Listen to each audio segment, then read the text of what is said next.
Hi class. This recording is to give you a set of instructions for your argument paper in Intro to Philosophy. The instructions are on Canvas, the written instructions. There's also a rubric on Canvas that shows you what criteria you'll be graded on and what each category, the A, B, C, D, F, for each of those categories. So you're graded on the strength of the introduction, you're graded on the organization of the paper, the strength of the argument, the writing and grammar, and you can see the details on that rubric on Canvas. This is just to help clarify, give some more detail in terms of the instructions. So the first thing you need to know is that the paper has to center around one of 6 articles that I've provided on Canvas as PDF files. So there are 6 articles to choose from. 2 of the articles deal with free will and determinism. 2 of the articles deal with dualism versus materialism. Do humans have a soul? Are humans purely physical? 2 of the articles deal with knowledge and truth. Is truth purely subjective, a human construction, or is some truth objective? We discover it, we don't create it. It's true for everyone, right? So you've got these 6 articles. So I want you to think about what area you're most interested in as we've gone through the class, we've covered these topics, which seem to pique your interest the most, and then sort of maybe peruse those articles and choose one that you think is the most interesting and you'd like to focus your paper on. That becomes the heart of this large project. Right, that article that you selected out of the 6 I've given. So, once that is selected, the basic structure of the paper is to make an argument. The first 30 or 35% of the paper should go to explaining the argument found in the article. So let's say you choose an article, Descartes' argument supporting dualism, right? If that's the case, then I would want you to spend 30 to 35% of the paper saying, here's what Descartes believes. Here's what Descartes argues. Here's how he makes the argument. Here's an important example he gives to highlight the argument. And I want it to be clear, well-written, well-constructed, so that after you get done with that initial section of the paper, I can see that you really understand the argument from the article that you chose. The last 65% or so of the paper is your argument. Is Descartes right when he argues X? Or is he limited, flawed, not quite right in certain ways? Right? Are you going to support Descartes? Are you going to critique Descartes? Maybe you'll do a little bit of each. But I want to hear your ideas and your argument for the final part of the paper. That's what you've got to construct. Your argument, right? Your voice coming through. Now, I don't want to hear 5 different points, little tidbit about Descartes here, little tidbit about Descartes there. I want 1 or 2, at the most 2, well thought out arguments that have depth. The moment you try to make more than 2 points in a short paper like this, 2 arguments, you can't give enough support to any of the arguments. So limit yourself to say, I'm going to highlight this one thing I want to say about Descartes, where I think Descartes goes wrong. Maybe he got these other 4 things right, but I'm going to highlight this one thing he got wrong, and I'm going to make the 60% of the paper just articulating why I think it's wrong, where I think Descartes gone astray. Here's a counterexample that helps show that Descartes is wrong or limited in this way. Right, and that's how I want the paper to be structured. I want you to limit the focus, narrow the focus, so you can add depth. Students tend to want to give me a shotgun shell, like a bunch of BBs, right? So it's like, Descartes was wrong here, but right here, wrong here, I think right here. And as I look through, it's like 4 or 5 different points. But all of them only get 1 paragraph of detail, 1 paragraph of support. That's not good enough. 1 argument, maybe 2, with more detail.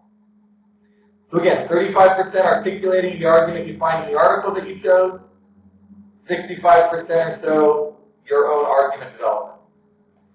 It's important that you really, really work on the first paragraph of the paper. The first paragraph of the paper functions like an abstract. I'm going to move down. You can read it here on the screen. An abstract is, anytime you read a journal article in philosophy, theology, most disciplines, you get that italicized paragraph at the top, and in 5 sentences or so, that abstract will tell you what the article is about. So that's what I want your first paragraph to function as. I want to see a clear thesis statement. That's your argument statement. In this paper, I intend to argue that Descartes' version of dualism is flawed in 2 ways. That's thesis. So that needs to be in your first paragraph. Not your second paragraph, not your third paragraph. That thesis statement needs to be in your first paragraph. Then, you need like 4 or 5 sentences that follow that outline the paper. I believe Descartes' first weakness is X. And I'm going to show this by highlighting this counterexample. Descartes' second weakness is Y. And I'm going to highlight it with this argument, this evidence. So that after 1 paragraph I have a thesis and I have an outline. That's how I want that first paragraph to be structured. If that first paragraph is not good, you've already put me in a bad mood, right? You don't want to do that, right? You want to put me in a good mood. You want me to say, man, this is so clear and well written. I can't wait to go on and move forward in the paper, right? So really work. I write my first paragraph last. After I've made my argument, after I've done the things I've wanted to do, I then go back and say, in this paper, I intend to do this. Because I already know that I've done it. And then I make that first paragraph sort of track what I've done. Some people like to write in first as an outline, and then they know what they're going to do as they write through the paper. Either way is fine. Just make sure that first paragraph is clear, succinct, and well written. The paper is not overly research-oriented, but I do require that you use 2 outside sources. My big suggestion here is that the 6 articles that I provide for you, you choose one as your primary focus, but there's another paper in that list that deals with the same topic, right? So remember, there's 2 on dualism, materialism, that is, do humans have a soul or not. There's 2 on free will, arguments free or arguments determined. There's 2 on knowledge and truth. Truth is objective, truth is subjective. So if I chose the Descartes argument, where he supports dualism, that's my primary article. But to help you make your argument, to help you deepen your engagement, I encourage you to use that second article that takes the opposite position from Descartes, right? Use that to help you make your argument one way or the other.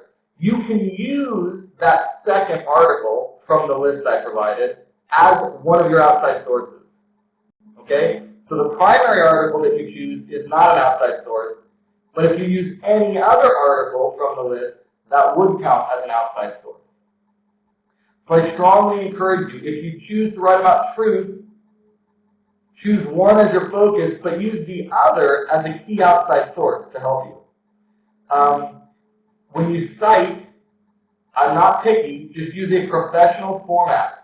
APA, MLA, Chicago Trade, any of them, right? Choose a professional citation style, use it consistently throughout the paper, and I'll be fine with that. Again, the written instructions are on Canvas, and the rubric is also on Canvas. There are also exemplary papers on Canvas you can look at. What does an A paper look like? I posted a few A papers on Canvas. Again, a few things that students have a hard time with. One, they don't write a good intro paragraph because they're not really clear in their mind what they want to say. Make sure you get clear, spend time thinking about it, marinating in it, and then make sure you write that good intro paragraph. Students don't clearly articulate the view of the author, so they want to write about Descartes, but they just get Descartes wrong, or they represent him really poorly. You don't want to represent the view of the article in a weak way. We call that a straw man fallacy. where you construct a strongman argument of your opponent, a weak version of their argument, and then you attack it really easily.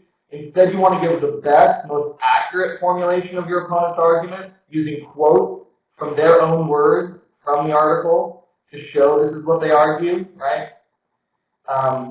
Another mistake students make, again, is they try to give me too many arguments, each only a paragraph deep. I want one or two arguments that have a lot of depth and support given to them. So again, I hope this is helpful. This is an important project. It's worth a lot of points. Don't wait till the last minute. I encourage you to get working on it early, be thinking about it, come talk to me for help, and we can make this really good. All right, I hope you guys have a great day. If you have any questions, let me know. See you in class.